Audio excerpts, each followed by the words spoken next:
What I love about filmmaking is that you can impact tons of people in ways that you may never even know. When I entered the FMP program, I was looking to become a professional filmmaker, and that's what I got. I was able to get my AVID certification. I interned on a feature film. I have learned about all aspects of the entertainment industry, from the business side, the creative side, the writing side, everything.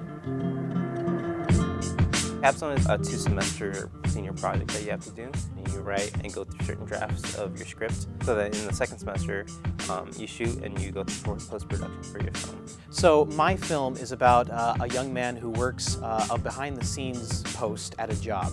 And when he's called upon to actually go up to the front, he discovers that he cannot find his voice as well as he would like. My capstone is called One Trip Charlie, and it's about a teenage boy who's obsessed with his favorite TV show. It's called How I Killed Your Zombie Mother. My capstone is a Twilight Zone homage as to what would happen if you found a book with your entire life written in it and the consequences of trying to change your life. It's about a girl whose mom worked for the government. She was kidnapped. It's about a veteran with PTSD who's given a quest from his dying grandfather that forces him to confront his pride and his fears. 2 comic book creators who are given the deal of a lifetime. A middle-aged stand-up comedian who decides on the night of his 50th birthday to commit suicide. A girl whose dream is to have her childhood home. A girl who is having some doubts about her faith. Post-apocalyptic action drama film about this girl who's learning to be on her own. A theater owner who's always been struggling with work-life balance. A young college student trying to ask out the girl of his dreams through his love of film. The most rewarding moments that I remember were being on set and having your actor do exactly what you needed them to and having the light be brilliant. My favorite part of it was being on set. Being on set. Being on set, I definitely was on set. You know, whether you're the grip, gaff, the DP, anything that you're doing on set, it's just exciting and it's fun.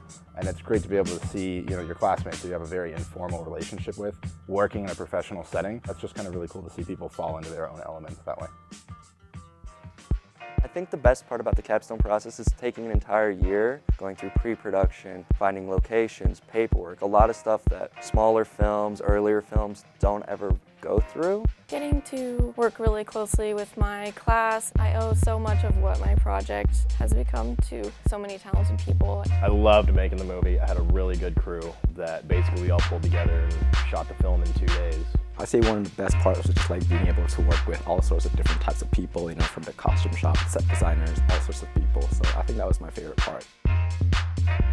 When entering the capstone process, the best advice I can give is just work with your peers. They're telling you these things not because they want to hurt you or they don't like your movie, it's because they want to better your movie, and the outside perspective really does make a huge difference. Just make stuff. Try to seize every opportunity that you can and just get your hands on the equipment, get your hands on the software. Make more films, as many as possible before Cap 1, because you're going to get all of the bad stuff out of your system. Sometimes something you think works really well, you may have to abandon just because of limitations. So I'd say know your limitations, but also have multiple story ideas ready. Keep working on it until like day 1 from your start shooting. Don't put it down, just keep going at it and make sure you really know what the story is that you're wanting to tell. Right from the heart, take all the pain or all the happiness you've had, just use it. Because that's going to be the most personal story, that's going to be the best story you can tell, and it's going to be one that you can really fight for. Make a schedule ahead of time and make goals for yourself and stick with them. Never forget to imprint yourself in your film. I know that it's sort of a collaborative effort, but at the end of the day, it's the film that you want to make. It's one of the most vulnerable things I think someone can do is to put their life or something they've experienced up on a screen for people to watch and comment on and not like or love. That's the best part, is being vulnerable with a bunch of people you don't know and somehow impacting them, hopefully in a positive way.